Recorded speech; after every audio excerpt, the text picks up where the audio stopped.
너 이제 남이야. 내 아들 죽었을 때 진작 나갔어야지. 그동안 밥 얻어먹었으면 됐잖아. 23년을 한 가족으로 살았던 며느리에게 시어머니가 내뱉은 충격적인 한마디. 황혼 재혼 후 180도 달라진 시어머니는 며느리를 집에서 내쫓았습니다. 의지할 곳 없는 60대 여성 정희 씨. 생계를 위해 매일 새벽 폐지를 줍기 시작했습니다. 하지만 그 밑바닥 인생 속에서 정희 씨는 한 가지 황금 레시피를 발견합니다. 그 레시피의 비밀 재료는 무엇이었을까요? 그리고 그것이 어떻게 정희 씨의 인생을, 아니 시어머니의 운명까지 바꿔놓았을까요? 오늘은 버림받은 며느리가 폐지 더미 속에서 찾아낸 기적 같은 이야기를 들려드립니다. 정희 씨 62세. 남편을 일찍 여의고 시어머니와 단둘이 살아온 지 23년. 아들 잃은 슬픔에 잠긴 시어머니를 정성껏 모셨습니다. 매일 새벽 5시에 일어나 삼시세끼 차려드리고 병원 모시고 약 챙기고 말벗이 되어드렸죠. 자식도 없이 혼자였지만 시어머니가 내 유일한 가족이라 생각하며 살았습니다. 그런데 2년 전 시어머니께서 노인대학에서 만난 분과 재혼하셨습니다. 처음엔 정혜 씨도 축하해드렸습니다. 어머니도 행복하실 권리가 있지. 하지만 재혼 후 모든 게 달라졌습니다. 새 남편분의 자녀들이 자주 드나들기 시작했고 그들은 정혜 씨를 눈엣 가시처럼 여겼습니다. 아들도 없는 주제에 왜 아직도 여기 있어? 우리 아버지 재산 노리는 거 아니야? 시어머니도 새 가족의 눈치를 보기 시작했습니다. 23년 동안의 헌신은 하루아침에 잊혀졌습니다. 그리고 어느 날 시어머니는 정혜 씨를 불렀습니다. 정희야, 이제 내 방 비워야겠어. 새 손주들 올 때 쓸 방이 필요하거든. 어머니, 저는 어디로 가야 하나요? 그건 내가 알아서 할 일이지. 너 이제 남이야. 내 아들 죽었을 때 진작 나갔어야지. 그동안 밥 얻어먹었으면 됐잖아. 내 재산은 새 남편 자식들한테 물려줄 거니까. 너는 기대 말고. 충격에 말도 못하고 서 있는 정희 씨. 가슴이 무너져 내렸습니다. 의지할 곳도 돈도 없는 정혜 씨. 작은 월세방 하나 얻어 이사했습니다. 월세 30만 원, 생활비까지 벌어야 했죠. 나이 60이 넘어 구직도 어려웠습니다. 생계를 위해 정희 씨가 선택한 건 폐지 줍기였습니다. 매일 새벽 4시 리어카를 끌고 동네를 돌았습니다. 무거운 폐지 더미를 나르며 하루 종일 걸었죠. 하루벌이 많아야 1만 5천 원. 허리는 끊어질 듯 아프고 손은 거칠어졌습니다. 내 인생이 왜 이렇게 됐을까? 밤마다 눈물만 흘렀습니다. 그런데 어느 날 폐지를 줍다가 한 가게 앞에서 발걸음이 멈췄습니다. 작은 반찬 가게였는데 사람들이 줄을 서 있었어요. 뭐가 저렇게 맛있길래? 궁금해서 가게 앞에 버려진 전단지를 주워봤습니다. 할머니의 손맛 그대로 50년 전통 김치. 그 순간 정희 씨 머릿속에 한 가지가 떠올랐습니다.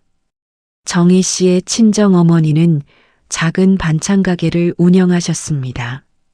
어릴 때부터 어머니 옆에서 김치 담그고 장아찌 만드는 걸 배웠죠. 특히 어머니만의 특제 양념장 레시피가 있었습니다. 된장, 고추장, 마늘, 생강. 그리고 절대 남에게 알려주지 않던 비밀 재료 한 가지. 그 양념으로 만든 음식은 입소문이 자자했습니다. 동네 사람들이 이 맛은 어디서도 못 먹어봤다고 할 정도였죠. 하지만 어머니 돌아가신 후 그 레시피는 잊혀졌습니다. 결혼 후에는 한 번도 만들어 본 적이 없었어요. 그래. 내가 잊고 있었구나. 어머니가 물려주신 보물을 말이야. 정희 씨는 결심했습니다. 어머니의 레시피로 내 인생을 다시 시작해보자. 작은 월세방 부엌에서 정희 씨는 30년 만에 어머니의 양념장을 만들기 시작했습니다. 손끝에 닿는 감촉, 코끝에 스치는 향, 모든 게 어린 시절로 돌아간 것 같았습니다. 그런데 문제가 있었습니다. 그 비밀 재료가 정확히 무엇이었는지 기억이 가물가물했던 거예요. 설탕도 아니고 무릇도 아니고 뭐였더라. 그 재료 없이는 어머니의 맛을 재현할 수 없었습니다. 낮에는 폐지를 줍고 밤에는 양념장을 만들고 연구했습니다. 처음에는 맛이 영 아니었어요. 어머니는 어떻게 하셨더라. 수십 번 실패하고 다시 시도하고 여러 재료를 바꿔가며 실험했습니다. 꿀? 아니야, 매실청? 이것도 아니야, 조청? 비슷한데 뭔가 다른데 몇 달이 지나도 어머니의 맛은 나오지 않았습니다. 그러던 어느 날 밤 정희 씨는 옛날 사진첩을 뒤적이다가 한 장의 사진을 발견했습니다. 어린 시절 어머니와 함께 찍은 사진, 배경에 희미하게 보이는 항아리들, 그리고 그 옆에 놓인 작은 유리병. 맞아, 그거였어. 갑자기 기억이 선명하게 떠올랐습니다. 어머니가 항상 숨겨두셨던 그 유리병. 그 안에 든 것은 그건 바로 매실 발효액에 생강을 3개월 숙성시킨 것이었습니다. 단순한 매실청이 아니라 생강의 알싸한 맛과 매실의 새콤함이 어우러진 그 특별한 조합이었던 거죠. 정희 씨는 즉시 재료를 구해 3개월을 기다렸습니다. 그리고 드디어 그 발효액이 완성된 날, 정희 씨는 떨리는 손으로 양념장을 만들었습니다. 한 숟가락 떠서 맛을 봤습니다. 이거야. 바로 이 맛이야. 어머니의 그 맛이야. 눈물이 주르륵 흘러내렸습니다. 30년 만에 되찾은 어머니의 맛. 정희 씨는 용기를 내 동네 전통시장에 작은 좌판을 차렸습니다. 손수 만든 양념장, 김치, 장아찌를 팔기 시작했죠. 할머니표 황금 양념장 -50년 비법 그대로.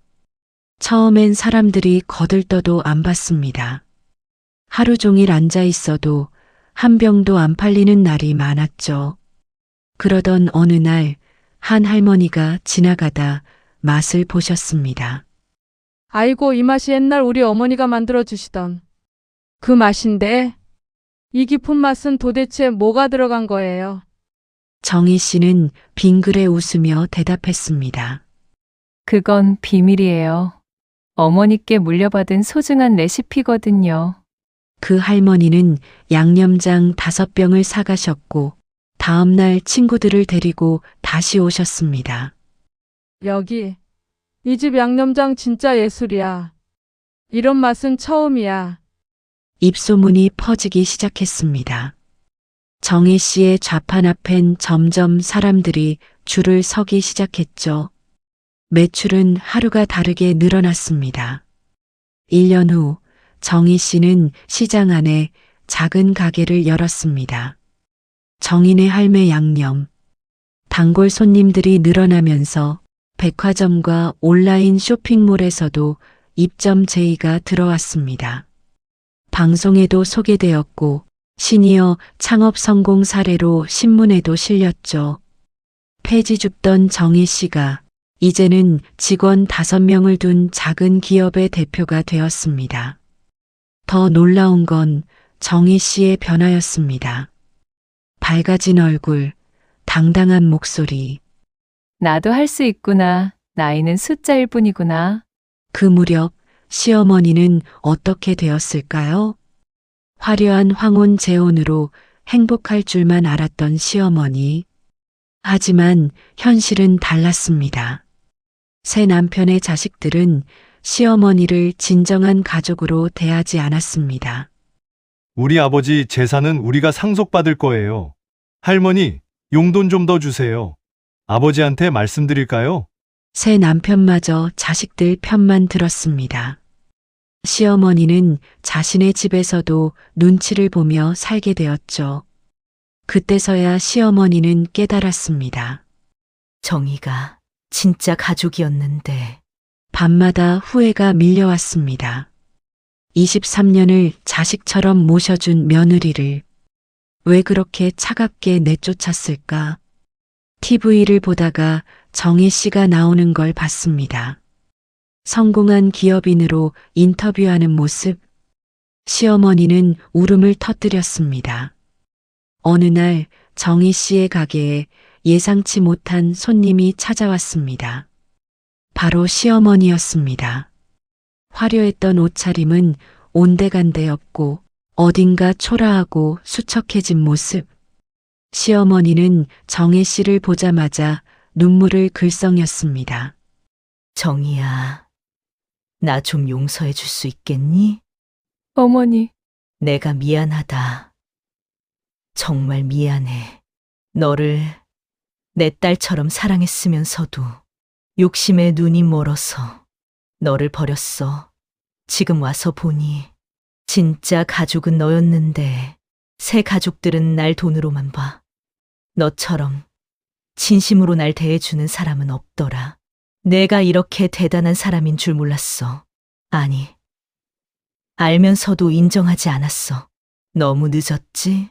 정혜 씨도 눈물이 났습니다. 하지만 이제 더 이상 원망은 없었습니다. 어머니, 괜찮아요. 사실 전 어머니께 감사해요. 어머니가 저를 내보내지 않았다면 저는 평생 제 안에 숨어있던 재능을 몰랐을 거예요. 오히려 저한테는 새로운 기회가 됐어요. 폐지를 주우면서도 저는 포기하지 않았어요. 그리고 어머니, 제 친정어머니가 물려주신 레시피를 되찾았어요. 이 모든 게 어머니 덕분이에요. 시어머니는 정혜 씨의 손을 꼭 잡았습니다. 내가 내 진짜 딸이었는데 늦게라도 깨달아서 다행이야. 이제라도 다시 시작할 수 있을까? 어머니, 저희 가게에서 일하실래요? 어머니, 손맛도 필요하거든요. 그렇게 두 사람은 화해했습니다. 이제는 서로를 이해하고 존중하는 진정한 가족이 되었죠. 정혜 씨는 말합니다. 인생은 끝이 아니에요. 60이 넘어도 70이 넘어도 새로운 시작은 가능해요. 제 인생을 바꾼 그 황금 레시피의 비밀은 뭐였을까요? 바로 매실 발효액에 생강을 3개월 숙성시킨 것이었어요. 어머니가 평생 숨겨두셨던 그 특별한 조합. 하지만 진짜 비밀은 따로 있었습니다. 그건 바로 포기하지 않는 마음이었어요. 저를 버렸다고 생각했던 시어머니. 하지만 돌아보니 그게 저를 자유롭게 해준 계기였어요. 폐지를 주우며 바닥까지 떨어졌을 때 오히려 저 안에 숨어있던 보물을 발견했습니다. 어머니의 레시피는 단순한 양념이 아니었어요. 그건 저에게 전해진 사랑이고 희망이었습니다. 정혜 씨는 지금도 매일 가게에 나와 손님들을 맞이합니다. 그리고 수익의 일부는 어려운 시니어 분들을 위해 기부하고 있습니다. 시어머니도 이제 가게에서 함께 일하며 제2의 인생을 살고 계십니다. 진정한 가족은 피가 아니라 마음으로 이어집니다. 그리고 진정한 성공은 나이와 상관없이 다시 일어서려는 용기에서 시작됩니다. 시청자 여러분, 혹시 지금 힘든 시기를 보내고 계신가요? 누군가에게 버림받았다고 느끼시나요? 정혜 씨의 이야기가 작은 위로가 되길 바랍니다. 여러분은 어떤 어려움을 극복하셨나요? 여러분만의 황금 레시피는 무엇인가요? 댓글로 여러분의 이야기도 들려주세요. 구독과 좋아요는 더 많은 감동 이야기를 전하는 힘이 됩니다. 다음 이야기도 기대해 주세요. 감사합니다. 당신의 인생은 아직 끝나지 않았습니다. 오늘도 다시 시작할 수 있습니다.